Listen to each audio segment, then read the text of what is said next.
90 Duelist entered the floor at the Villain Gaming IRL Regional, and this proves that with good guidelines and success, IRL Yu-Gi-Oh! Events actually do exist. We're going to walk through and we're going to talk about the top 16 and the top 8 for you guys for this video. So make sure you guys smash that like button so you don't miss out on any more excellent content. Now let's dig on into this, shall we?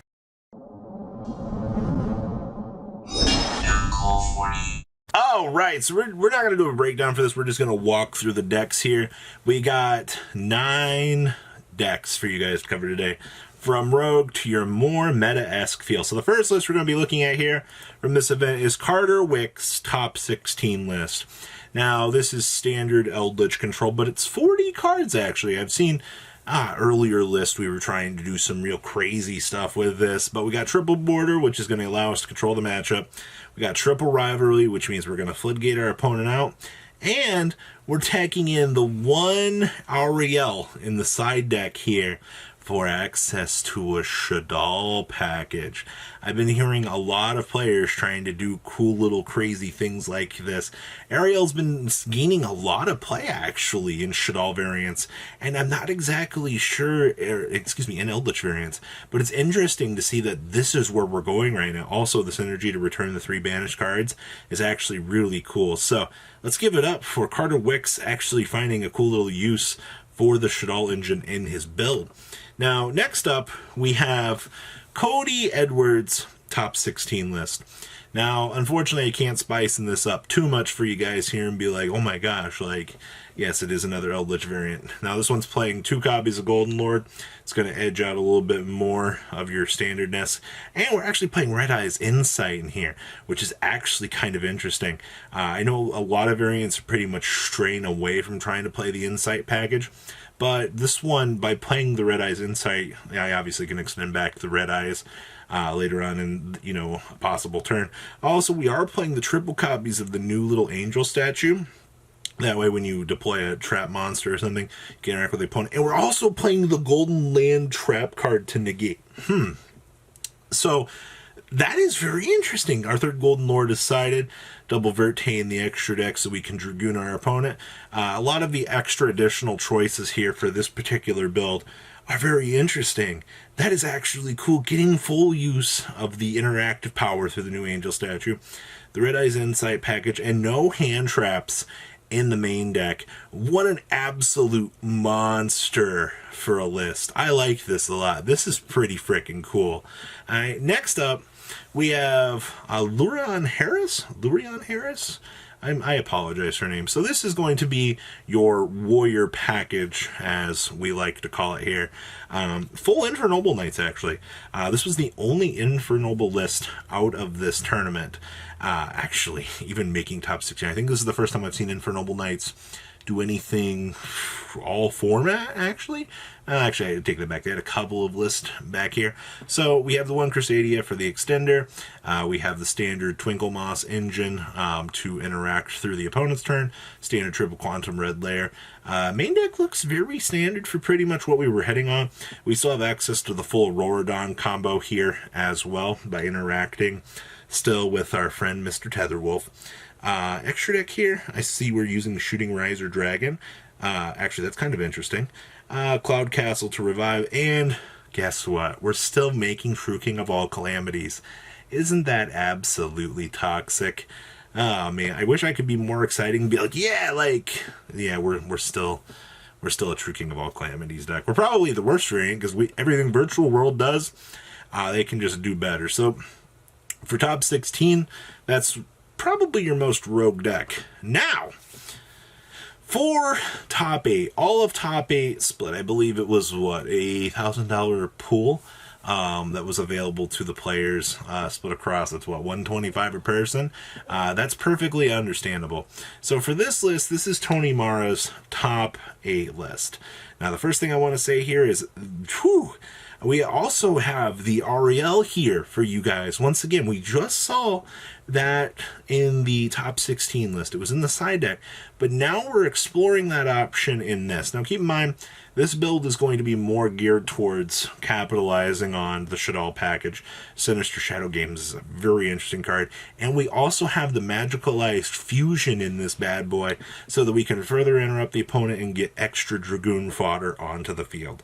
And also, Magicalized will allow us to have access to further Shaddoll packages, which means that we can further jam out our opponent through Windas and Apocalones. So it's very, very interesting what you can actually do with this giant hodgepodge of cards, because at the end of the day, this is probably still one of the more aggressive builds, all being said and done. All right, next up, we have Williams' Sempest list. And I see here, first thing that draws my attention here is I see we've got a nice little Terratop Tokumtumborg package in our little Virtual World deck. Now, I'm not exactly sure. This is the first time I've actually seen somebody trying to explore the option of Terratop Tokumtumborg in a Virtual World deck, so I'm not exactly sure how that worked out, but it must have been good enough to allow him to top. I believe in discussion earlier, they said that the Terratop was only going to be best depending on if the rest of your hand is nuts, but take that with a grain of salt. That's really cute, actually, for an interaction. The rest of the deck, one Lancia, that nice little tech choice. Also, 43 cards for this is very interesting overall for deck construction. So, also double VFD, double Cloud Castle. Yeah, this looks about right. Next up, we have Christian Arena's list. Triple Pot of Prosperity is the first thing that draws my attention with 41 cards. Outside of that, the rest of the main deck, very, very standard. The extra deck is also... You really don't get a lot of creativity when you look at these lists for Drytron, because at the end of the day, it's still Herald and it's still Natasha are still going to be your best things. Also, the double Petite Angel is kind of interesting. I feel like a lot of players would argue that you would just cut the Petite Angel and then play an additional, or just play 40 cards. But I feel like having the additional copy is interesting enough. So, alright, Christian's list's very basic stuff here. Next up, we have Christopher Matier's list. This is what I was actually just saying. So, the previous list had the double copies of the Petite Angel. You remove that Petite Angel, you go down to a 40-card, more basic build like this. This build's also playing the Instant Fusion here, which is going to allow for the capitalization of Mr. Thousand Eyes Restrict, and then you'll be able to just rip through your opponent and go, hi, I have a wonderful time. So, once again, Drytron, this is the most basic stuff in the universe. Is it a sad day when I'm like, oh yeah, Instant Fusion's the best, like, I guess, clarity that we get in terms of deck building for tech choices for this. Next up, we have Edgar Rodriguez's list for everybody here. Now, this is also very, very standard, except we are playing one Prosperity, and then we have triple talents in the main deck here, alright, with the triple desires. So, obviously, you know, underneath certain conditions, you won't be able to use the draw effect for the talents, but you can take your opponent's stuff. Or you can rip cards from their hand, alright? There are two other functions on the card, so that's good enough. Outside of that, I see Gaia Charger down here in the extra deck. That's kind of spicy, actually.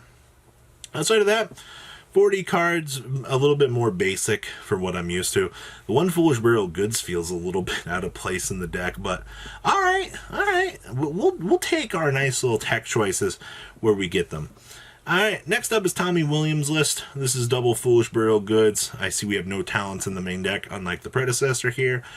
We have one copy of Prosperity, double Nibiru in the main. Outside of that, no spicy Gaia Charger like the last list. Once again, this is also more basic. See, you do get card choices. You can play Gaia in your deck. Alright, that's kind of cool. Alright, and then we have Wyatt Morales. Finally, something a little bit different here. Alright, so we have Alistair and company here. The standard Shaddoll invoked. One Schism, one Resh Shaddoll Incarnation, two punishments. Understandable. One copy of the Ariel. Yeah, basic stuff here. Two Wendy's interesting. Let's see here. One Artemis. Yeah, this is a little bit more dedicated for the Shaddoll invoked engine, but understandable. We also have Jared Zimmerman's list here. Let's see here. So we have one White Destiny in this. That's interesting. Triple Red Eyes Fusion with the 2 Prosperity. Some more basic stuff. All right, I'll take that. Outside of that, trap board looks very standard. 2 Dynamiscus as opposed to 3. Understandable. Yeah, I don't see any issues with this. The Ariel in the main deck Ariel's gaining a lot of popularity. That's actually very, very interesting. Huh. So from this event, it looks like Ariel really has gained a lot of popularity in terms of general Rogue right now. Huh. What do you guys think about these lists? And please, leave a comment down below. Thank you to Villain Games for hooking me up with this info. I'm very happy to see that this worked out for you guys. And make sure you guys smash that like button and subscribe so you don't miss out on more excellent content. I'll see your beautiful faces back here later on in the day. Peace out, guys. Thank you, patrons, for making the ride never truly end. Without you guys' support, well, I would probably be doing Truffle Shuffle videos for a living. Guys, please check out VanCool40 for all of your Cardfight Vanguard content brought to you by MCool40. And if you are looking to pick up singles, check out mcoolgames.com for your trading card game needs. Thanks for watching, everybody.